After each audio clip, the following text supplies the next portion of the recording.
بسم الله الرحمن الرحيم. يا أيها المزمل قم الليل إلا قليلا نصفه أو انقص منه قليلا أو زد عليه ورتل القرآن ترتيلا إنا سنلقي عليك قولا ثقيلا إن ناشئة الليل هي أشد وطئا وأقوم قيلا إن لك في النهار سبحا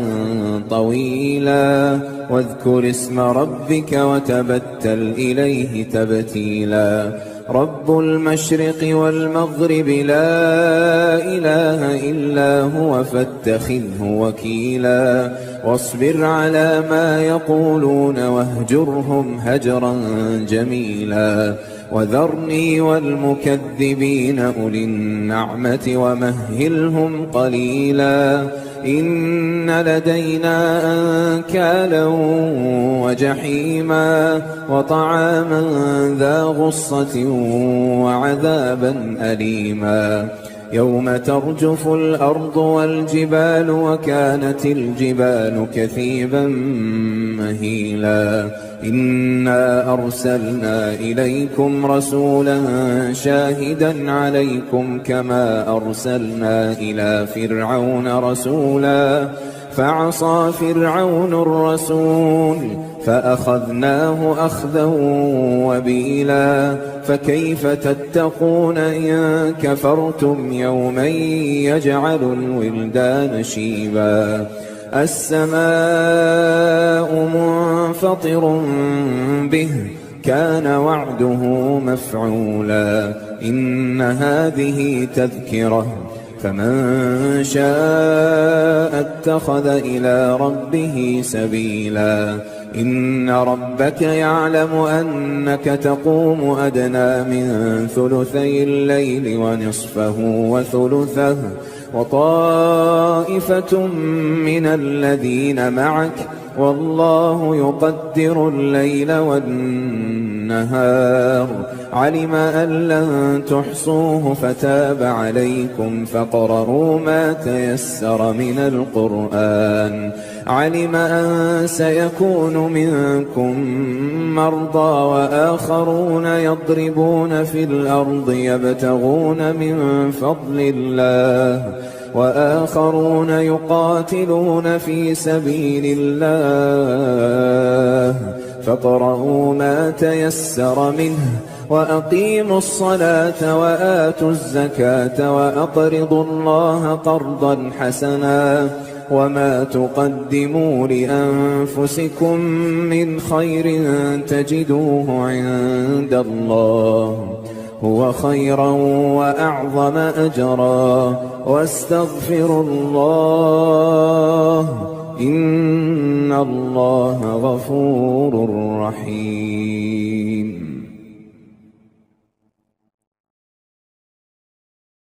بسم الله الرحمن الرحيم. الرحمن علم القرآن خلق الإنسان علمه البيان الشمس والقمر بحسبان والنجم والشجر يسجدان والسماء رفعها ووضع الميزان ألا تطغوا في الميزان وأقيموا الوزن بالقسط ولا تخسروا الميزان والأرض وضعها للأنام فيها فاكهة والنخل ذات الأكمام والحب ذو العصف والريحان فبأي آلاء ربكما تكذبان خلق الإنسان من صلصال كالفخار وخلق الجان من مارج من نار فبأي آلاء ربكما تكذبان رب المشرقين ورب المغربين فبأي آلاء ربكما تكذبان مرج البحرين يلتقيان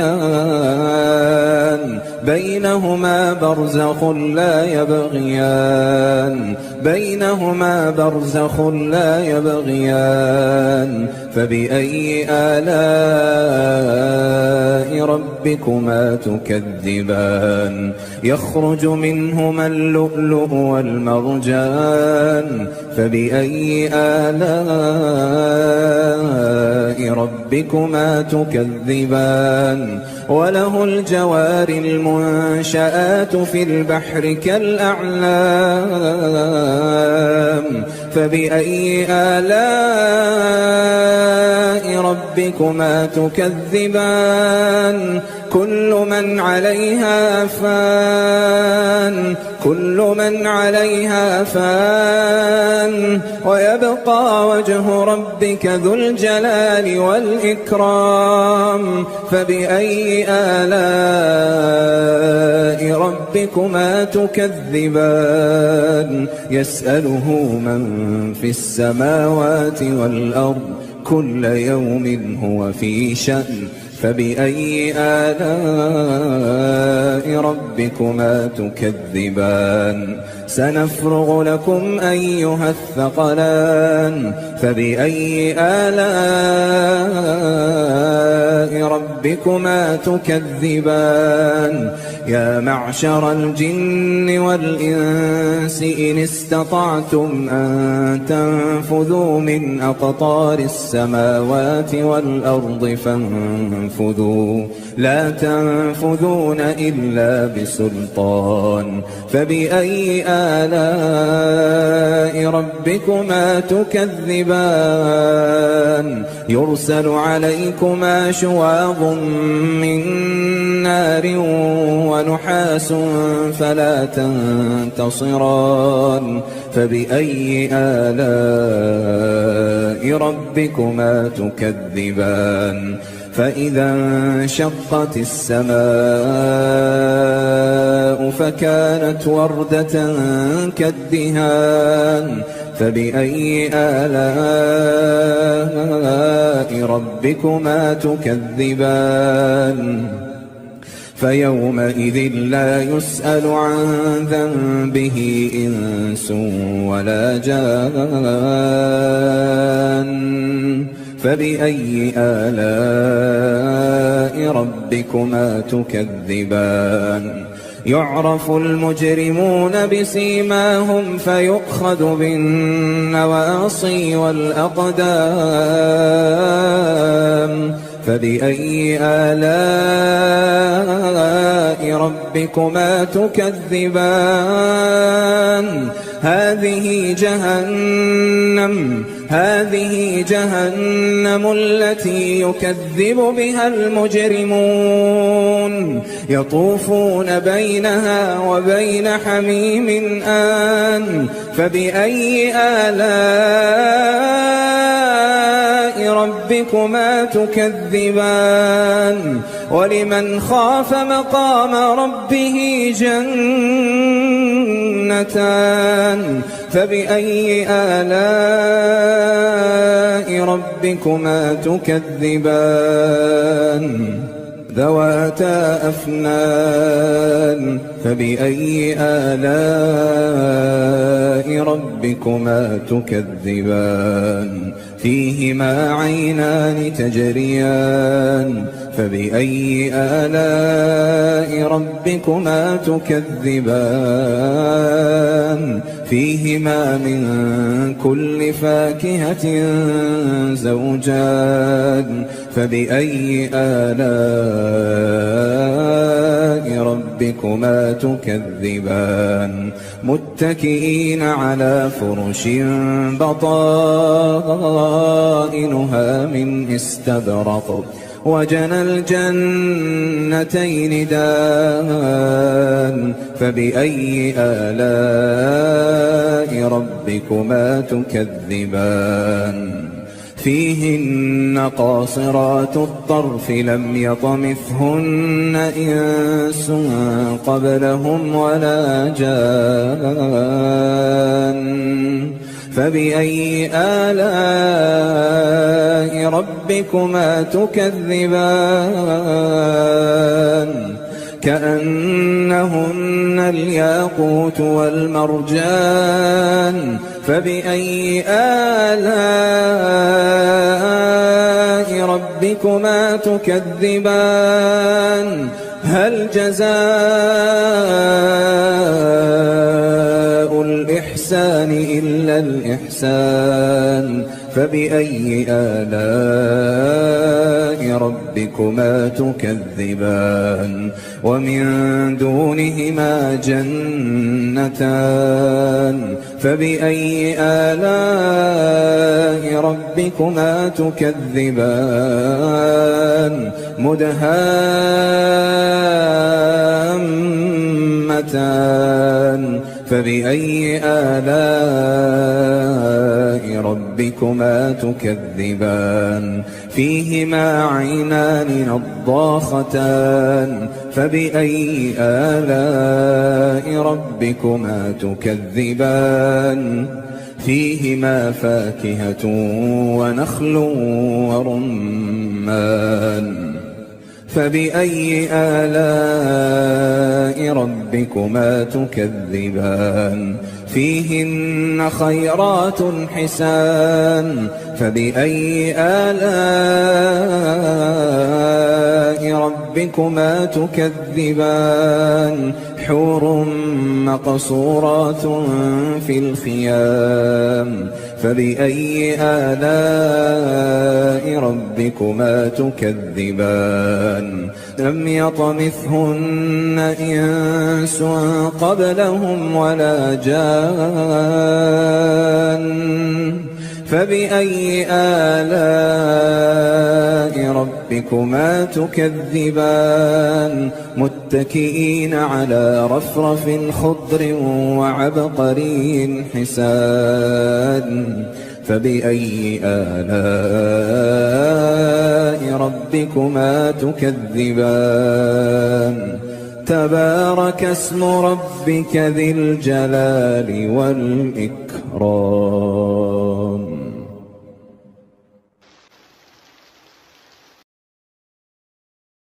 بسم الله الرحمن الرحيم. ياسين والقرآن الحكيم إنك لمن المرسلين على صراط مستقيم تنزيل العزيز الرحيم لتنذر قوما ما أنذر آباؤهم فهم غافلون لقد حق القول على أكثرهم فهم لا يؤمنون إنا جعلنا في أعناقهم أغلالا فهي إلى الأذقان فهم مقمحون وجعلنا من بين أيديهم سدا ومن خلفهم سدا فأغشيناهم فهم لا يبصرون وسواء عليهم أأنذرتهم أم لم تنذرهم لا يؤمنون إنما تنذر من اتبع الذكر وخشي الرحمن بالغيب فبشره بمغفرة وأجر كريم إنا نحن نحيي الموتى ونكتب ما قدموا وآثارهم وكل شيء أحصيناه في إمام مبين واضرب لهم مثلا أصحاب القرية إذ جاءها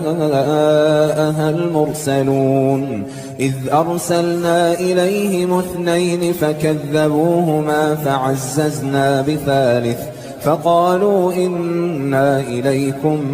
مرسلون قالوا ما أنتم إلا بشر مثلنا وما أنزل الرحمن من شيء إن أنتم إلا تكذبون قالوا ربنا يعلم إنا إليكم لمرسلون وما علينا إلا البلاغ المبين قالوا إنا تطيرنا بكم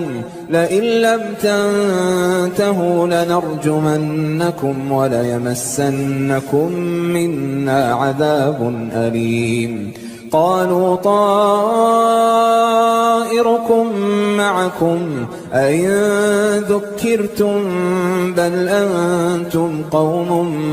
مسرفون وجاء من أقصى المدينة رجل يسعى قال يا قوم اتبعوا المرسلين اتبعوا من لا يسألكم أجرا وهم مهتدون وما لي لا أعبد الذي فطرني وإليه ترجعون أأتخذ من دونه آلهة إن يردني الرحمن بضر لا تغن عني شفاعتهم شيئا ولا ينقذون إني إذا لفي ضلال مبين إني آمنت بربكم فاسمعون قيل ادخل الجنة قال يا ليت قومي يعلمون بما غفر لي ربي وجعلني من المكرمين وما أنزلنا على قومه من بعده من جند من السماء وما كنا منزلين إن كانت إلا صيحة واحدة فإذا هم خامدون يا حسرة على العباد ما يأتيهم من رسول إلا كانوا به يستهزئون ألم يروا كم أهلكنا قبلهم من القرون أنهم إليهم لا يرجعون وإن كل لما جميع لدينا محضرون وآية لهم الأرض الميتة أحييناها وأخرجنا منها حبا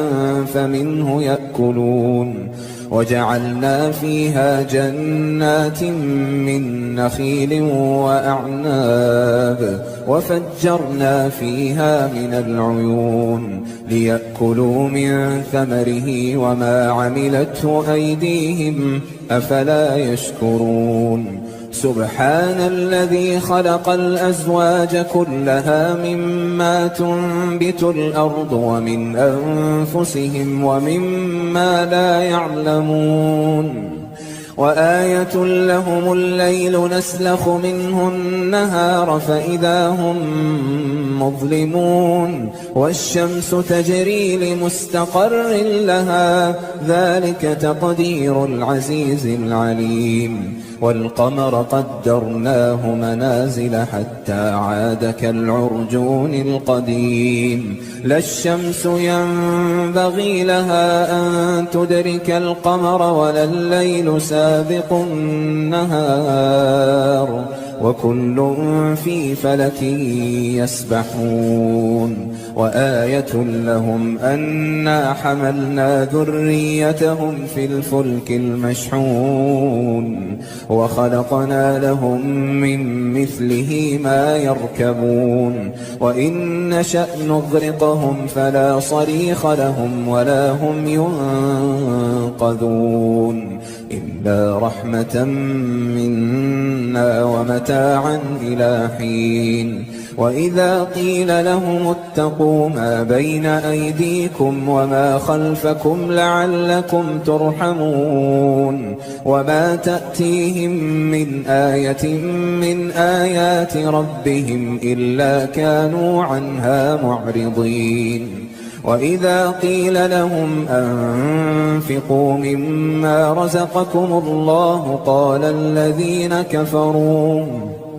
قال الذين كفروا للذين آمنوا أنطعم من لو يشاء الله أطعمه إن أنتم إلا في ضلال مبين ويقولون متى هذا الوعد إن كنتم صادقين ما ينظرون إلا صيحة واحدة تأخذهم وهم يخصمون فلا يستطيعون توصية ولا إلى أهلهم يرجعون ونفخ في الصور فإذا هم من الأجداث إلى ربهم ينسلون قالوا يا ويلنا من بعثنا من